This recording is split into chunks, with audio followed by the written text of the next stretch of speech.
podría decir, hay un plan al cual nosotros y los de afuera se pueden ajustar, porque Argentina va a ir cumpliendo unas pautas y va a recuperar credibilidad. Pero no solamente en lo económico no hay planes, no hay planes en seguridad.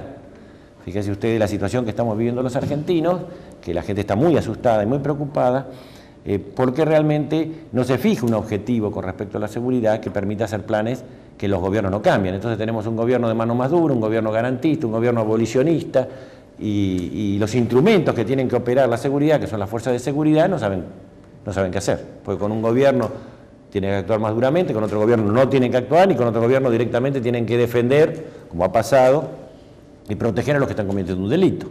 Si a esto sumamos una crisis judicial grave en la Argentina, porque no hay una verdadera independencia de los poderes del Estado, tuvimos un Congreso anulado durante muchos años, ahora aparentemente empezaría a tomar un poco de aire, y tenemos un Poder Judicial controlado por el Consejo de la Magistratura. Estaban por nombrar ahora jueces de Cámara, pero como no les gustaba ninguno, declararon desierto el concurso. Entonces, controlan jueces federales de primera instancia y nombran la Corte Suprema. ¿Y eso qué trae? Y trae un gran problema de impunidad. Y si hay impunidad, entonces la gente no confía. Y cuando delinquen los de arriba, empiezan a delinquir todos.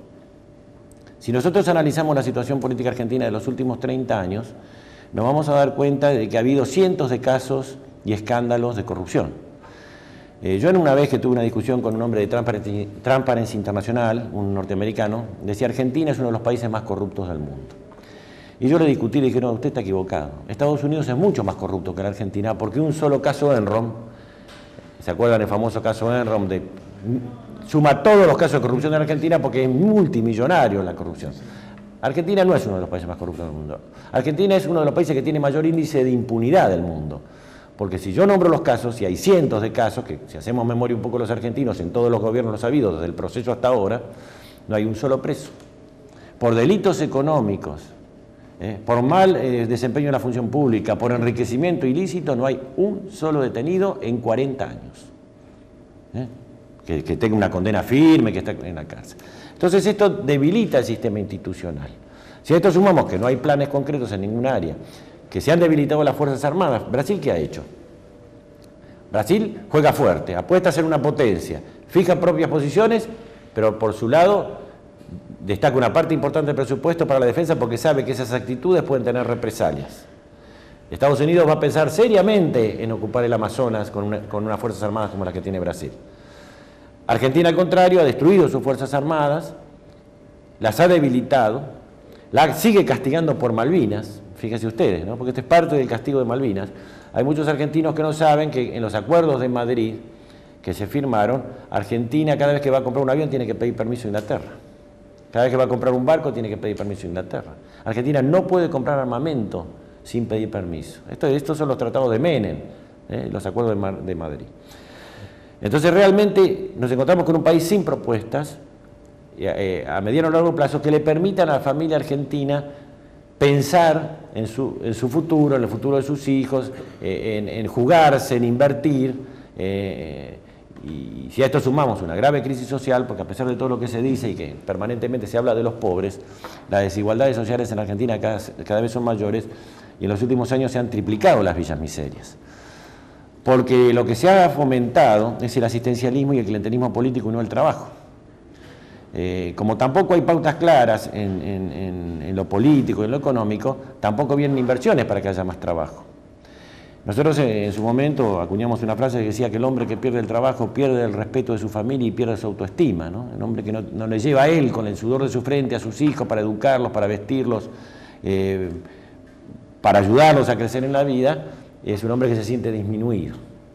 Y eso lo lleva a un estado de depresión y de angustia. Entonces, en lugar de tener un trabajo, lo que tiene es un bolsón de comida. En lugar de tener una posibilidad, y es un derecho constitucional el trabajo, que eso es lo más grave, que no se cumple la Constitución, el derecho a trabajar. En función de estas cosas que estuvimos hablando, ¿cuál es la propuesta concreta que tiene el Partido Popular de la Reconstrucción para salir de esta crisis tanto nacional como internacional, ¿no? Bueno, en primer lugar nosotros consideramos que justamente para definir estos objetivos nacionales hay que convocar a todos los partidos políticos y a los cuerpos intermedios de la sociedad. todos que tienen una representación y que muchas veces terminan influyendo como grupos de presión o como grupos de poder y desviando las intenciones de un gobierno a la ley porque tienen poder. Bueno, hay que citarlos, sentarlos y definir los objetivos nacionales. Un gran acuerdo que permite definir. Definidos esos objetivos nacionales, nosotros planteamos que tiene que haber reformas políticas que nunca se hacen, reformas al sistema de representatividad, porque realmente las listas sábanas que siempre se hablan pero nunca se cambian, es decir, todos hablan de la lista sábana pero cuando llegan al Congreso y tienen la mayoría no modifican el sistema de representatividad. Y realmente ser federales, una ley federal real que invierta la coparticipación federal, porque definidos objetivos nacionales y definidos planes y estrategias, el presupuesto nacional puede estar ajustado a las grandes obras, por lo tanto las provincias pueden mandar a la nación lo que necesiten para esas obras aprobadas en un presupuesto. Y el resto tiene que volver a las provincias o tiene que quedar en las provincias porque somos una república federal. No puede estar la presidenta inaugurando una fábrica de zapatos en Santa Fe, eso lo tendría que estar inaugurando el gobernador de Santa Fe. Pero como la plata no se la mandan y la usan directamente, porque es una manera de mantener un control sobre el ejecutivo de las provincias y sobre los municipios. En cada una de las áreas tiene que haber planes de salud. El plan de salud en la República Argentina no es el plan de control de la natalidad, eso es una imposición de afuera. Por eso a veces yo me río con el tema de las ideologías de las derechas y de las izquierdas, porque por ejemplo el plan de control de la natalidad es un plan impuesto hace mucho tiempo por el Fondo Monetario Internacional y por el Banco Mundial en vistas a que no se consuman los recursos naturales renovables, pero en la calle los que lo defienden son los grupos de izquierda. Es decir, la izquierda se moviliza por el control de la natalidad, defendiendo principios del liberalismo y de las teorías malthusianas.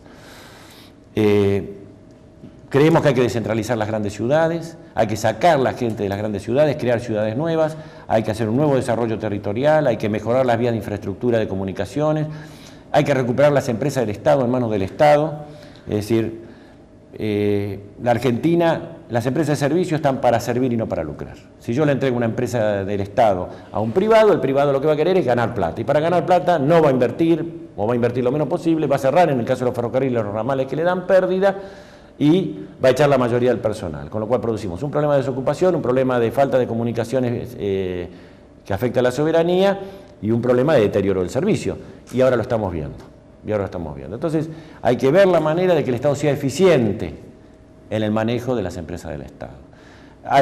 Esto debería ser mucho más largo, porque también habría que ver el tema de la educación, el tema de la familia, hay que recuperar la familia argentina. En el tema de la educación creemos que tiene que ser una educación perfectiva, formar buenas personas en valores, niños buenos en valores, que sepa discernir lo que está bien y lo que está mal, después va a permitir entonces formar buenos ciudadanos, buenos obreros, buenos estudiantes, buenos militares, buenos políticos, primero buenas personas. La línea que separa lo que se debe hacer de lo que no se debe hacer cada vez es más difusa.